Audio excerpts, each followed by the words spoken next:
So you asked me about Bill Cosby. Let me just say this one thing about Bill Cosby. I don't know. I miss Doc. And he taught me a lot of things. He always had wise things to say. You guys knew each other? Yeah, man. Really? I became really cool with him in 1989. We're both in the same fraternity, Omega Psi Phi Incorporated. Okay.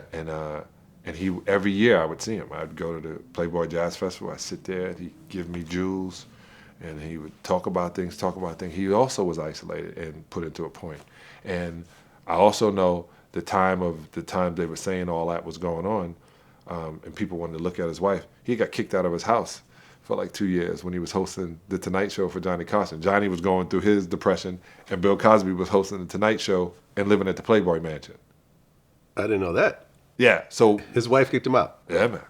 Okay. Like, this is the trip. When they hit you up with all of this that we see now, it has to move fast, and no one does research. And they crucified him, and they used wait. I'm not knowing if he's right or wrong. Yeah. I'm just telling you, according to what Time Magazine or Newsweek Magazine had all the women's heads and sitting there, people were yelling out. There was a ton of things happening saying this dude was at this point and he was guilty and was going down and down and down. And I'm not saying anything, but people were throwing rocks and stones. Yeah, man. And I interview a lot of comedians on here, especially black comedians. And I think what kind of did him in as well was that he was so judgmental about black comedians. Right. Using the N-word and so forth. Like I had Tamla Jones. Her first movie was Booty Call. Yeah. And, With Vivica. Like, I read that script, and when I got in there, it was yeah. terrible. Well, Bill Cosby said that the movie was disgusting.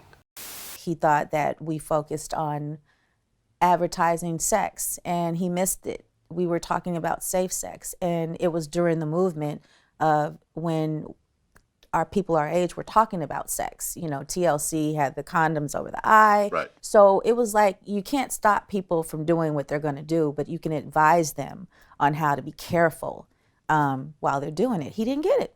What did he say exactly? He said this film was disgusting and that it showed that African-American young people only think about body parts and sex. Was he wrong?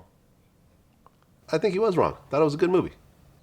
I thought it was a cool movie for what it was. And it talked about safe sex and everything else like that. It wasn't just about sex, But that was the whole thing, that the whole comedy community were like, yeah, see, there you go. See, that was another thing, too. When you're the first and you're a billionaire,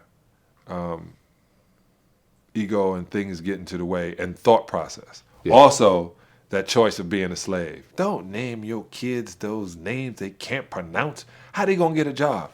That right there proved to me at that time when Bill said that he thought we can only get jobs.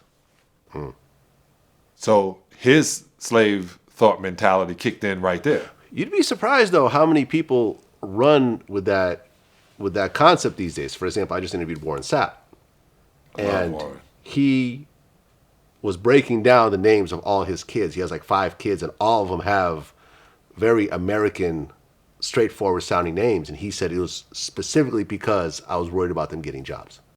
But you have to realize this child is going to be 21, 23 years old, in college, leaving college, applying to grad school and a different thing. And Shaniqua, Bongwequa, Bolden don't look that real, don't good. When you got an old white guy that's 50, 60 years old that goes and eats over here with number 50, 60-year-old white guys, and he don't know no Bonquisha and Shaniqua and Aisha and the different kids' names like this. And he can't even pronounce it. So what does he do? Put that one over there. So you kept that in mind when you named your kids? Carter, Autumn, Mercedes, Madison, Jalen, Warren II. Yeah, see, I started a business with my kids. Right. That's the difference. That is a difference. If you live in America, Dick Gregory said in 1973, if you're not an entrepreneur in this country, you should get out. 93. Because this country is set up for you to be an entrepreneur. So your kids' names are?